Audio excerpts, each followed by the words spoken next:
अपना बिहार में आपका बहुत बहुत स्वागत। आपके साथ मैं हूं संतोष कंगवा। बुलेटिन की शुरुआत करेंगे पटना से मिल रही बड़ी खबर के साथ। फुलवारी शरीफ में युवक की हत्या कर दी गई है। दिन दहाड़े हत्या से सनसनी फैल गई है। दोस्तों पर गोली मारने का शक है। 3 राउंड गोली चलाने की आवाज भी आई है। खंडरनुमा घर में ये लाश मिली। एफएसएल की टीम अब जांच में जुटी हुई है। तस्वीरें फिलहाल आपकी टेलीविजन स्क्रीन पर। फुलवारी शरीफ में युवक की हत्या हुई है। दिन दहाड़े हत्या से सनसनी फैल गई। दोस्तों पर गोली मारने का शक है। 3 राउंड गोली चलने की आवाज भी आई। खंडरनुमा घर में यह लाश मिली है। एफएसएल की टीम अब जांच में जुटी है। यह पड़ताल करने की कोशिश की जा रही है कि आखिरकार किन वजहों से इस युवक की हत्या की गई है। लेकिन दिन दहाड़े हुई हत्याकांड के बाद पुलिस की कार्यशैली पर सवाल उठ रहे हैं।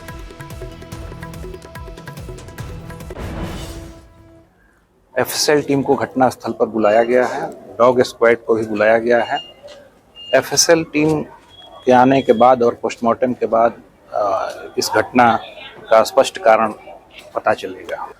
और आरा से बड़ी खबर है। 2 शातिर साइबर अपराधी गिरफ्तार हुए हैं। संगठित गिरोह का पर्दाफाश किया गया है। 3 लाख से ज्यादा की ठगी का ये पूरा मामला। 98,000 रुपए कैश बरामद किया गया। 1 कार, 11 मोबाइल, लैपटॉप बरामद किए गए हैं। एटीएम, आधार, राउटर समेत कई सामान मिले हैं। साइबर ठगी के एक संगठित गिरोह का पर्दाफाश करते हुए पुलिस ने 3,09,922 रुपए की ठगी के मामले में 2 शातिर साइबर अपराधियों को गिरफ्तार कर लिया है। बड़ी खबर आरा से, जहां 2 शातिर साइबर अपराधी गिरफ्तार हुए हैं। संगठित गिरोह का यह पर्दाफाश। 3 लाख से ज्यादा की ठगी का मामला। 98,000 रुपए कैश भी बरामद हुआ है। 1 कार, 11 मोबाइल, लैपटॉप बरामद हुए हैं। एटीएम, आधार, राउटर समेत कई सामान मिले हैं। साइबर ठगी के एक संगठित गिरोह का पर्दाफाश करते हुए पुलिस ने 3,09,922 रुपए की ठगी के मामले में 2 शातिर साइबर अपराधियों को गिरफ्तार भी किया है। हम लोगों ने 2 व्यक्तियों को गिरफ्तार किया। पहला व्यक्ति विकास कुमार। ये दोनों व्यक्ति दोनों आपस में भाई हैं अपने।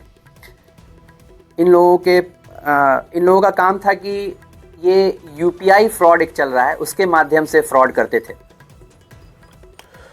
और समाज को शर्मसार करने वाली खबर मधुबनी से है, जहां एक शिक्षक पर गंदी करतूत का आरोप लगा है। 5वीं क्लास की पढ़ने वाली एक छात्रा के परिजनों ने शिक्षक पर बैड टच का आरोप लगाया, जिसे लेकर थाने में लिखित शिकायत दर्ज कराई गई है।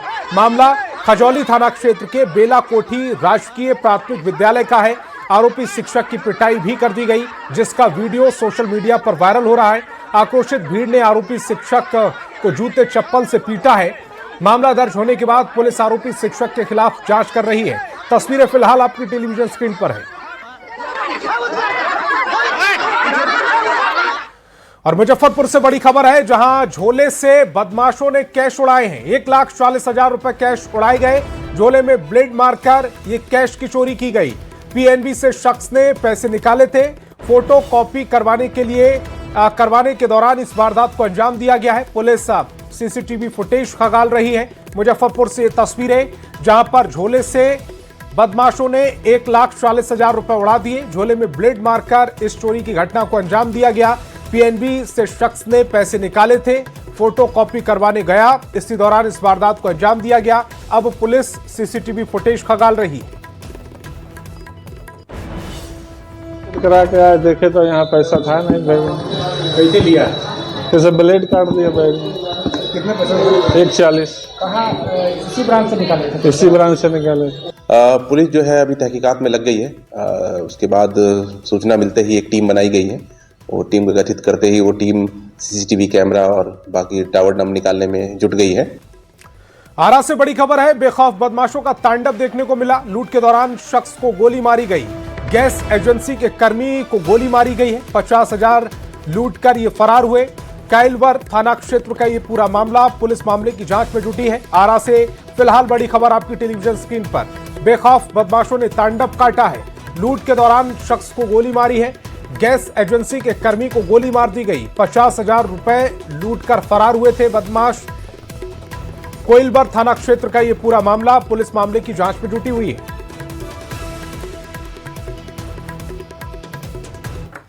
खबर सासाराम से, जहां एक हैरान करने वाली तस्वीर सामने आई। सदर अस्पताल में उस वक्त हड़कंप मच गया जब एक शख्स 2 कोबरा सांप लेकर अस्पताल पहुंच गया। बताया जा रहा है कि राजपुर के रहने वाले गौतम कुमार को जब सांप ने डसा, वह सांप लेकर सीधे अस्पताल पहुंच गया। 10 दिन पहले भी गौतम को विषैले सांप ने काट दिया था। बताया जा रहा है कि गौतम स्नेचर है जो सांप पकड़ने का काम करता है। गांव या आसपास के इलाकों में जब कभी सांप मिलने की खबर मिलती है, गौतम वहां सांप को पकड़ने के लिए पहुंच जाता है, फिर उसे जंगल ले जाकर छोड़ देता है। कई बार ऐसा होता है कि विषैला सांप गौतम को डस लेता है, जैसा कि इस बार हुआ। सांप ने गौतम की कलाई पर 3 जगह डस लिया, जिसके बाद वह सांप लेकर हॉस्पिटल पहुंच गया। अब डॉक्टर ने इलाज कर दिया है। अब वापस सांप को गौतम ने जंगल में छोड़ दिया है।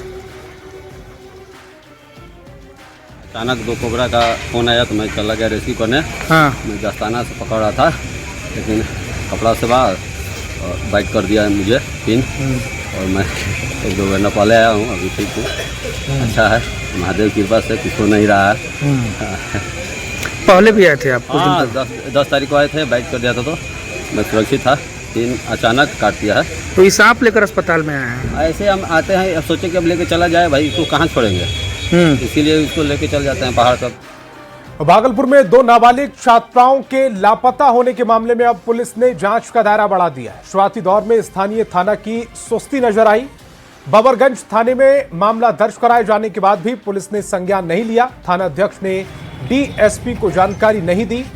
जब 15 तारीख को एसएसपी को न्यूज 18 के द्वारा जानकारी दी गई तो पुलिस ने जांच तेज कर दी। आज स्कूल से लेकर कई रास्तों तक के सीसीटीवी फुटेज को खंगाला गया। दोनों लापता छात्रा से जुड़े कड़ियों को देखा जा रहा है। कई लोगों से पूछताछ की गई। सिटी एसपी ने मीडिया को कुछ भी बोलने से इनकार कर दिया। उन्होंने अभी जांच चल रही है कहा है। जायजा लिया हमारे संवाददाता आशीष रंजन ने। अभी तक जांच अभी चल रहा है, अभी हम ये इसको कुछ कमेंट नहीं करेंगे। नहीं, ये तो वहाँ पर सीसीटीवी कैमरा में जो दिखा रहा है वो बच्ची आई है, अब नहीं गई है, क्या हुई है वो बारे में तो हम स्पष्ट नहीं किया है। लेकिन बच्ची, पुलिस अपना काम कर रही है, पुलिस आज भी आई है, वो जांच कर रही है। पहले दिन आपने कहा था कि बच्ची नहीं आई। बच्ची हमने अभी भी कह रहे हैं, हम नहीं देखे हैं बच्ची को आते। सीसीटीवी में सिर्फ घुसने के क्रम में आ रहा है कि हाँ सिर्फ घुसा है, निकलने के क्रम में कुछ भी नहीं पता चल रहा है। आज क्या कितना दिन हो गया? आज हो गया 12 दिन हो गया। 12वां दिन है आज। अभी तक कोई पता नहीं चल रहा। कैसे फोन उनको कुछ नहीं। पिछले 8 तारीख से सरयू देवी मोहनलाल स्कूल की 2 छात्रा सोनाक्षी और जिया गायब हैं। आप देख सकते हैं कि यही स्कूल है और न्यूज 18 पर लगातार खबर दिखाए जाने के बाद जो है अब जांच में तेजी आई है। 12वें दिन आज जो है सिटी एसपी शैलेंद्र सिंह जो है स्कूल पहुंचे थे और उन्होंने जो है यहाँ पर जांच किया है। लगातार डीएसपी और सिटी एसपी ने जांच में जो है तेजी लाने को लेकर कई निर्देश जो है टीम को दिया है। उन्होंने साफ तौर पर टीम को निर्देशित किया है कि आज शाम तक उन्हें रिजल्ट चाहिए। वहीं सवाल खड़े हो रहे हैं कि 8 तारीख को जब छात्रा गायब हुई थी उसके बाद 9 तारीख को जो है मामला थाने में दर्ज किया गया, लेकिन जांच उसकी शुरू बबरगंज थाना के द्वारा नहीं की गई और जब सीनियर एसपी तक ये मामला गया उसके बाद टीम गठित कर जांच की गई। और अब जो नया मामला सामने आया है कि दोनों बच्चियां स्कूल आई हैं लेकिन स्कूल से निकलने का उनका सीसीटीवी फुटेज नहीं है, जिसको लेकर भी गहनता से जांच की गई। वहीं प्रिंसिपल पर भी सवाल खड़े हो रहे हैं कि प्रिंसिपल ने 2 दिन पहले कहा था कि दोनों बच्चियां जो है स्कूल नहीं आई हैं, लेकिन अब सीसीटीवी में खुलासा हो रहा है कि दोनों बच्चियां स्कूल आई हैं। वहीं स्कूल के चारों तरफ जो है पुलिस की टीम जाकर जांच कर रही है कि कहीं दूसरे तरफ से निकलने का तो रास्ता नहीं। वहीं हर एक बिंदु पर जो है अब जांच तेज हो गई है, लेकिन सबसे बड़ा सवाल है कि अभी जो है अब सिटी एसपी भी इस मामले में कुछ भी बोलने से बचते नजर आ रहे हैं। वहीं उनका साफ कहना है कि जांच चल रही है। अब देखने वाली यह बात है कि जांच कब तक पूरी होती है और दोनों बच्ची कब तक अपने घर वापस आती है। आशीष रंजन, न्यूज 18 भागलपुर। पूर्णिया के रूपौली अंचल कार्यालय से 24,27,840 रुपए की फर्जी निकासी का मामला सामने आया। नाजिर पर अंचल अधिकारी का फर्जी हस्ताक्षर कर लाखों रुपए सरकारी खाते से निकालने का आरोप लगा है। सीओ शिवानी सुरभि ने रूपौली थाने में आवेदन देकर कार्रवाई की मांग की। पुलिस ने आरोपी नाजिर शिशिर कुमार को पकड़ लिया है। बताया जा रहा है कि वित्तीय वर्ष 2024-25 और 2025-26 में रुपौली अंचल के नाजिर शिशिर कुमार ने अंचल अधिकारी का फर्जी हस्ताक्षर कर रुपौली सेंट्रल बैंक से 24,27,840 रुपए की फर्जी निकासी की, जिसमें से करीब 6 लाख रुपए उसने अपने बैंक में ट्रांसफर करवाया, जबकि 16 लाख रुपए नगद निकासी की गई। जब सीओ ने सैरात ब्रांच के खाते की जांच की तो पता चला कि अकाउंट्स में पैसे काफी कम थे। बैंक स्टेटमेंट निकलवाने पर पता चला कि आरोपी नाजिर शिशिर कुमार ने फर्जी साइन कर सरकारी खाते से पैसे निकाले।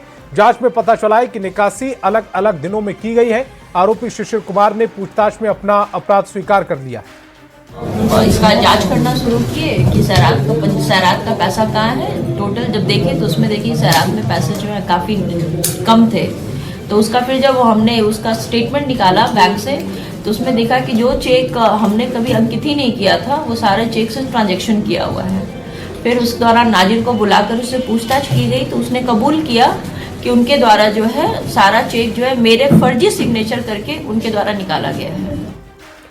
और पटना में जेडीयू की अहम समीक्षा बैठक हुई। इस बैठक में जेडीयू की सदस्यता अभियान को लेकर जानकारी दी गई। मीटिंग में वीडियो कॉन्फ्रेंसिंग के जरिए जेडीयू राष्ट्रीय कार्यकारी अध्यक्ष संजय झा, प्रदेश अध्यक्ष उमेश कुशवाहा समेत तमाम विधायक और पार्टी के जिला अध्यक्ष और पदाधिकारी मौजूद रहे।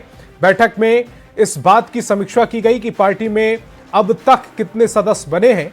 आपको बता दें कि पार्टी ने 1 करोड़ सदस्य बनाने का लक्ष्य रखा था। इसी को लेकर बैठक में चर्चा हुई है।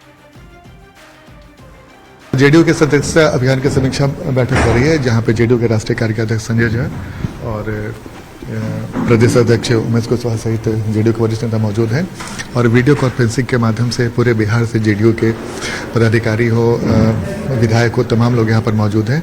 और जेडीयू ने एक लक्ष्य बनाया है कि 1 करोड़ जेडीयू के सदस्य बनाए जाएंगे। तो इस वक्त हम आपको तस्वीर दिखा रहे हैं, जहाँ पे वीडियो कॉन्फ्रेंसिंग के माध्यम से जेडीयू के तमाम नेता समीक्षा बैठक की समीक्षा कर रहे हैं, ताकि ये जानकारी मिल सके कि समीक्षा बैठक के बाद जेडीयू ने सदस्य अभियान जो शुरुआत की थी उसमें अब तक कितने सदस्य बने हैं, तो उसकी पूरी जानकारी यहाँ पर मिलेगी। तो इस वक्त हम आपको तस्वीर दिखा रहे हैं जहाँ पे ये बैठक हो रही है, जहाँ पे सदस्य अभियान को लेकर पार्टी को जानकारी मिली। कैमरामैन दीपक के साथ आनंद Amritraj, news 18 network, Patna.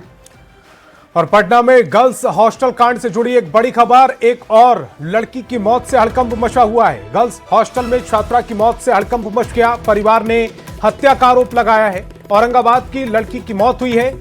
Perfect girls PG hostel में ये मौत की खबर मिल रही। मुसाहिद रेजा और मुकर्रर रेजा पर आरोप है। पटना के एग्जीबिशन रोड में यह परफेक्ट गर्ल्स पीजी हॉस्टल है। संचालक विशाल अग्रवाल, रंजीत मिश्रा पर भी आरोप है। वार्डन खुशबू कुमारी पर भी परिवार ने गंभीर आरोप लगाए। औरंगाबाद की छात्रा की हत्या का ये पूरा आरोप।